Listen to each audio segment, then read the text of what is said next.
Breaking news చూస్తున్నాం. Gandikota ఇంటెస్టెడ్ murder కేసులో ఇంకా మిస్టరీ వీడలేదు. యువతి శరీరం పైన చాలా బలమైనటువంటి కొట్టినటువంటి గాయాలున్నాయి. సో లివర్కి చాలా తీవ్రంగా గాయం కావడంతోనే ఆ సదరు విద్యార్థిని మరణించినట్టు తెలుస్తోంది. కమిలిపోయింది ముఖం మొత్తం కూడా, కాళ్ళు వీప్ భాగం అన్ని కూడా గాయాలతో కమిలిపోయాయి. తనని చిత్రహింసలకు గురి చేసి హతమార్చినట్టుగా ఆనవాళ్లు కూడా ఉన్నాయి. యువతి బంధువు కొండయ్య పైన ప్రస్తుతానికి పోలీసు అనుమానం వ్యక్తం చేస్తున్నారు. కొండయ్యని పొలిటికల్ అండ ఉన్నట్టుగా చర్చ జరుగుతోంది. అయితే సెల్ టవర్ సిగ్నల్స్ ఆధారితంగా మరో ముగ్గురిని కూడా అదుపులోకి తీసుకునే అవకాశం కనబడుతుంది. అనుమానితుల్ని అదుపులోకి తీసుకున్నారు పోలీసులు ఇప్పటికే. సో 4 రోజులు అవుతున్నా ఇంకా ఈ కేసుని ఛేదించలేకపోతున్నారు. సో వరుసగా ఒకరి తర్వాత ఒకరు. ముందుగా ఇక్కడ బైక్ పై తనని తీసుకెళ్తున్న లోకేష్ పై అనుమానం వ్యక్తమైంది. ఆ తర్వాత వెంటనే తన అన్న సురేంద్ర ఈ రకంగా హతమార్చి ఉంటాడనేటువంటి అనుమానం వ్యక్తమైంది. ముందుగా ఇది అత్యాచారం కాదు అని పోలీసులు తేల్చారు. తన ఒంటిపై ఎటువంటి గాయాలు ఏమన్నారు, తర్వాత గాయాలు బయటపడ్డాయి. ఇలా ఒకరి తర్వాత ఒకరు వరుసగా అనుమానాలు వ్యక్తం చేస్తూ వారిని విచారిస్తున్న పరిస్థితి కనబడుతోంది. ఏదేమైనా 4 రోజులు కావస్తున్నా ఇంకా ఆ అమ్మాయి ఎలా మరణించిందనే దానిపైన ఇంకా క్లారిటీ రావడం లేదు. మా ప్రతినిధి కిషోర్ అందుబాటులో, కిషోర్ దగ్గరికి వెళ్దాం. ఎస్ కిషోర్, సో ప్రజెంట్ ఏంటి అంటే ఈ అమ్మాయి పైన ఇంతకీ పోలీసులు రోజుకో విషయాన్ని వెల్లడిస్తూ ఉన్నారు. తాజాగా కొండయ్య పేరు తెర మీదకి వచ్చింది. ఇంతకీ కొండయ్య ఎవరు, కొండయ్య పేరు తెర మీద రావడం గల కారణం ఏంటి, కొండయ్యపై ఎటువంటి అనుమానం వ్యక్తమవుతోంది?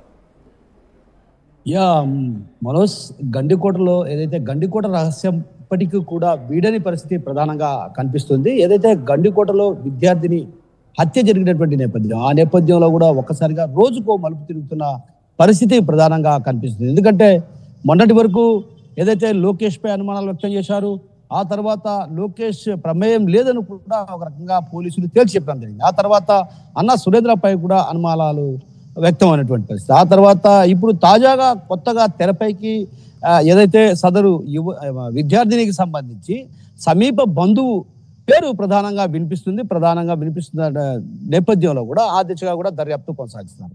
ఏదైతే ఆమె 11 గంటల ప్రాంతంలో ఏదైతే దేవాలయం వద్దుంది, ఆ ఆలయం వద్ద ఎవరెవరు ఉన్నారంటే వాటిపైన కూడా అటు పూర్తి స్థాయిలో సెల్ టవర్ను ఆధారంగా చేసుకుని, ఏదైతే అక్కడ సిగ్నల్స్ ని ఆధారంగా చేసుకొని విచారణ చేస్తున్న పరిస్థితి. ఇప్పటికే దాదాపు కొంత వందల మందిని అటు పోలీసులు అదుపులోకి తీసుకొని విచారించడం జరిగింది. ఈ క్రమంలోనే ఈ రోజు కూడా తాజాగా కొంతమందిని అదుపులోకి తీసుకొని విచారిస్తున్నారు. అయితే జరిగినటువంటి ఘటన అంటే ఒంటిపై గాయాలు స్పష్టంగా ఉన్నాయి. ఏదైతే వీపు కూడా కమిలినటువంటి భాగం, అదేవిధంగా లివర్ అటు పూర్తిగా దెబ్బతినడంతో ఆమె చనిపోయినట్లు కూడా అటు పోస్ట్ మార్టం నివేదికలో ఉన్నట్లు సమాచారం. అయితే ఈ క్రమంలో తన ఒంటిపై కాలి వద్ద కూడా కాలినటువంటి గాయాలు అంటే ఒక రకంగా ఇవి ఎండ తీవ్రత కారణంగా వచ్చిందా లేకుంటే మరే ఇతర కారణాలు తెలియవు, కానీ మొత్తానికైతే పోస్ట్ మార్టం నివేదికలో మాత్రం ఒంటిపై గాయాలు ఉన్నాయన్నటువంటి విషయం పూర్తి స్థాయిలో నిర్ధారణకు వచ్చినటువంటి పరిస్థితి ప్రధానంగా కనిపిస్తున్నటువంటి భావన వ్యక్తం అవుతుంది. అయితే పోస్ట్ మార్టం నివేదికను ఆధారంగా చేసుకొని కూడా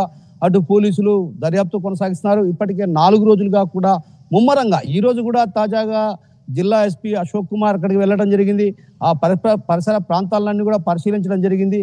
అయితే కొంత క్లూ మాకు దొరికిందని మొన్న ఏదైతే డిఐజీ చెప్పినప్పటికి కూడా మీడియా సమావేశం, సాయంత్రం మీడియా సమావేశం ఏర్పాటు చేస్తామని కూడా ఆయన స్పష్టం చేయడం జరిగింది. అయితే మరోవైపు ఏదైతే లోకేష్ తల్లి కూడా మాట్లాడుతూ ఏం చెప్పిందంటే అక్కడ వదిలిపెట్టి రావడం తను చేసిన తప్పు, వెంట తీసుకొచ్చుంటే బాగుంటుందన్నటువంటి భావన ఆమె వ్యక్తం చేసింది. అయితే ఇక్కడ ప్రధానంగా ఏదైతే విషయం తెలిసిన వెంటనే తండ్రి కూడా ఫోన్ చేసి తన ఇంటిపైకి అక్కడ దాడి చేయడానికి ప్రయత్నం చేస్తారన్నటువంటి ఉద్దేశంతో ఆయన కూడా ఇప్పటికి కూడా ఇంటి నుంచి పరారైనటువంటి పరిస్థితి. అంటే ఆయన కూడా ప్రస్తుతం ఊర్లో లేని పరిస్థితి, కేవలం తన తల్లి మాత్రమే ఉంది. అది కూడా ఎవరైతే తన బిడ్డకు ఆరోగ్యం బాగాలేక తాను కూడా ఇంటి వద్ద ఉన్నానన్నటువంటి విషయాన్ని కూడా ఆమె ప్రధానంగా చెప్పడం జరిగింది. అంటే ఓ రకంగా భయపడి తండ్రి పరారయ్యారు, లోకేష్ ప్రమేయం ఉంటుందేమో అన్నటువంటి భావన అక్కడ వ్యక్తమైంది. ఆ తర్వాత అన్న సురేంద్ర పేరు బయటికి వచ్చింది. తర్వాత తాజాగా కొత్త వ్యక్తి పేరు తెరపైకి రావడం అంటే ఒక రకంగా యువతికి సమీప బంధువే ఈ హత్యాయత్నం చేసి ఉంటాడన్నటువంటి ప్రచారం కూడా జోరుగా సాగుతుంది. ఆ క్రమంలోనే అటు పోలీసులు కూడా పూర్తి స్థాయిలో దర్యాప్తు కొనసాగిస్తారు. మరోవైపు ఇక్కడ ప్రధానంగా గండికోటకు పర్యాటకులు ఎక్కువ వస్తుంటారు. గండికోటకు పర్యాటకులు ఎక్కువ వచ్చిన నేపథ్యంలో కూడా ఆ సమయంలో ఆ అమ్మాయి ఏదైతే రంగనాథస్వామి ఆలయం వద్ద ఉందో ఆ సమయంలో అక్కడ ఎవరెవరు వచ్చారు ఏంటన్నటువంటి కోణంలో కూడా అటు పూర్తి స్థాయిలో పోలీసులు దర్యాప్తు కొనసాగిస్తారు. ఇప్పటికే కొంతమంది అనుమానితులను కూడా విచారిస్తున్నారు. ఆ తర్వాత పూర్తి స్థాయిలో నివృత్తి చేసుకున్నాక వారిని వదిలివేయడం జరుగుతుంది. అయితే ఇక్కడ తాజాగా ఏదైతే ఆ విద్యార్థినికి సంబంధించి సమీప బంధువు కొండయ్య పేరు కూడా తెరపైకి వచ్చింది. అయితే తెరపైకి వచ్చిన నేపథ్యంలో కూడా ఆ దిశగా కూడా దర్యాప్తు కొనసాగిస్తున్నారు. ఒంటిపై గాయాలు ఉన్నటువంటి విషయం ఉన్న నేపథ్యంలో కూడా ఒక రకంగా బలమైనటువంటి గాయం, అంటే లివర్ పూర్తిగా అక్కడ సెల్ ఫోన్ సిగ్నల్ ఆధారితంగా పోలీసులు అనుమానిస్తున్న నేపథ్యంలో అటు ఆ అమ్మాయి తల్లిదండ్రులు ఏం చెప్తున్నారు? కొండయ్యపై నిజంగా వారికి కూడా అనుమానం ఉందా? వాస్తవానికి ఇక్కడ వాళ్ళ తల్లిదండ్రులు, విద్యార్థి తల్లిదండ్రులు ఏం చెప్తున్నారంటే ఇది లోకేష్ ప్రమేయమే ఉందన్నటువంటి భావన అక్కడ ప్రధానంగా వినిపిస్తుంది. ఎందుకంటే హనుమాన్ గుత్తిలో ఉన్నది వీళ్ళంటే లోకేష్, అదేవిధంగా ఆ విద్యార్థిని ఎవరైతే ఉన్నారో వీళ్ళంతా కూడా బంధువులే, అంటే ఒక రకంగా అంతా ఒకే కమ్యూనిటీకి సంబంధించినటువంటి వాళ్ళు, అంటే వీళ్ళంతా సమీప బంధువులే. అంటే వీరిలో ఎవరి ప్రమేయం ఉందన్నటువంటి విషయాన్ని ఒక రకంగా లోతుగా అధ్యయనం చేయాల్సినటువంటి అవసరం ఎంతైనా ఉంది. కాబట్టి పోలీసులు ఆ దిశగా దర్యాప్తు కొనసాగిస్తున్నారు. అయితే లోకేష్ తల్లిదండ్రులు చెప్తున్న మాట ఏంటంటే తన బిడ్డ ప్రమేయం లేదు, అదేవిధంగా పోలీసులు కూడా ఆ విషయాన్ని నిర్ధారించడం జరిగింది. అయితే ఇక్కడ మరో అంశం ఏంటంటే ఆ విద్యార్థిని తల్లిదండ్రులు మాత్రం ఖచ్చితంగా లోకేషే ఈ పని చేసి ఉంటాడన్నటువంటి భావన ఇప్పటికి కూడా వాళ్ళు వ్యక్తం చేస్తున్న పరిస్థితి. అంటే లోకేష్ ఈ మా పాపను చంపి ఉంటాడనేది వాళ్ళ భావన. అయితే ఇక్కడ ప్రధానంగా పోలీసులు విచారణలో వెల్లడైనటువంటి అంశం ఏంటంటే లోకేష్ ప్రమేయం లేదు, అదేవిధంగా లైంగిక దాడి జరిగినట్టు కూడా ఎక్కడ నిర్ధారణ కాలేదు. మరి ఒంటిపై గాయాలు ఎలా వచ్చాయి అంటే ఒంటిపై గాయాలు వచ్చాయంటే కొంత అనుమానాన్ని రేకెత్తిస్తున్నటువంటి పరిస్థితి ప్రధానంగా కనిపిస్తుంది. లివర్ డ్యామేజ్ అయ్యి చనిపోయిందన్నటువంటి భావన అటు పోస్ట్ మార్టం నివేదికల్లో వెల్లడైనటువంటి విషయం. అయితే ఇక్కడ లివర్ డ్యామేజ్ అంటే ఎంత బలంగా ఛాతిపై కొట్టి ఉంటే చనిపోయి ఉంటారన్నటువంటిది కొంత అనుమానాన్ని కలిగిస్తున్నటువంటి అంశం. పొలిటికల్ ఇన్ఫ్లుయెన్స్ ఉంది, కొండయ్యకి చాలా రాజకీయ బలం ఉందని చెప్తున్న నేపథ్యంలో ఏ పార్టీకి సంబంధించిన వ్యక్తి కొండయ్య, ఆయన నిజంగానే ఈ విషయం ఇప్పుడు అనుమానం వ్యక్తమవుతున్న నేపథ్యం ఆయన రెస్పాన్స్ ఏంటి, ఆయన ఎలా వ్యక్తం చేస్తున్నారు?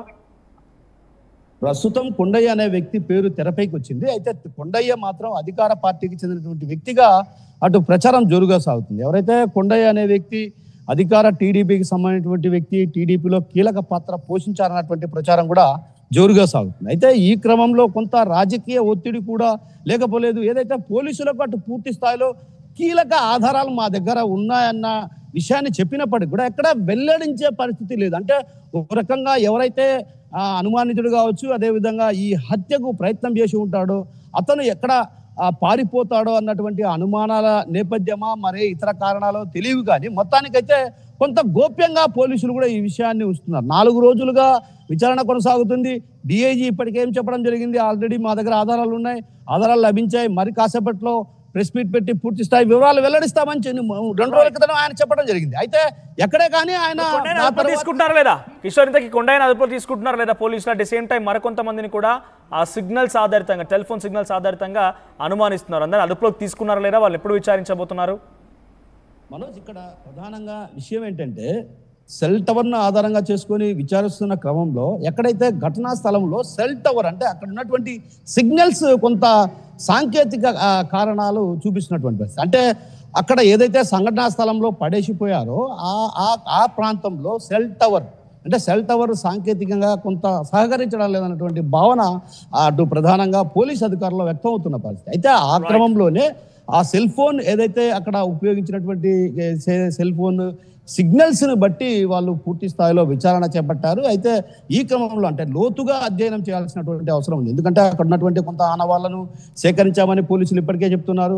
కానీ లోతుగా అధ్యయనం చేయాలి. ఎందుకంటే ఈ వ్యవహారంలో తొలుతేమో లోకేష్ పైన పడింది, ఆ తర్వాత అన్న సురేంద్ర అన్నారు, ఆ తర్వాత మరో కొత్త వ్యక్తి పేరు తెరపైకి వస్తున్నటువంటి నేపథ్యంలో దీన్ని లోతుగా పూర్తి స్థాయిలో దర్యాప్తు కొనసాగించాల్సినటువంటి అవసరం ఎంతైనా. ఎందుకంటే అక్కడ సెల్ టవర్ సిగ్నల్స్ ఆధారంగా చేసుకొని దాదాపు 100 మందిని పైగా విచారించారు. ఆ తర్వాత నిర్ధారణకు వచ్చిన తర్వాత వారిని వదిలిపెట్టడం జరిగింది. అంటే ఓ రకంగా రోజుకో మలుపు తిరుగుతున్నటువంటి పరిస్థితి ప్రధానంగా కనిపిస్తుంది. కాబట్టి ఖచ్చితంగా దీనిపైన అటు లోతుగా అధ్యయనం చేయాలి. ఎందుకంటే సాంకేతిక ఆధారంగా చేసుకొని ఈ విచారణ కొనసాగుతున్న నేపథ్యంలో ఆ కొండయ్య పైన కూడా ఒక రకంగా కొండయ్యను మరి కాసేపట్లో అదుపులోకి తీసుకుంటారా, లేకుంటే పూర్తి స్థాయిలో అటు ఆధారాలు సేకరించిన తర్వాత కొండయ్యను అరెస్ట్ చేస్తారన్నటువంటి విషయం పైన కూడా కొంత స్పష్టత వచ్చే అవకాశాలు ఉన్నాయి. ఎందుకంటే ఇప్పటికే గండికోటలో కూడా ఎస్పీ మకాం వేయడం జరిగింది. ఇప్పటికి కూడా ఆయన విచారణ కొనసాగిస్తారు. మరోవైపు సంఘటనా స్థలానికి వెళ్ళడం జరిగింది.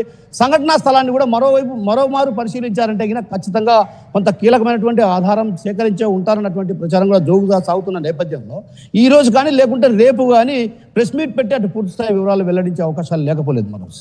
Right, thank you Kishore, thank you for the updates. మొత్తం మీద గండికోట ఇంటర్ విద్యార్థినికి సంబంధించినటువంటి మరణం తర్వాత రోజుకో ట్విస్ట్ వెళ్ళకుండా మొదటిగా లోకేష్ తనని బైక్ పై ఎక్కించుకొని వెళ్ళాడు కాబట్టి లోకేషే ఈ రకంగా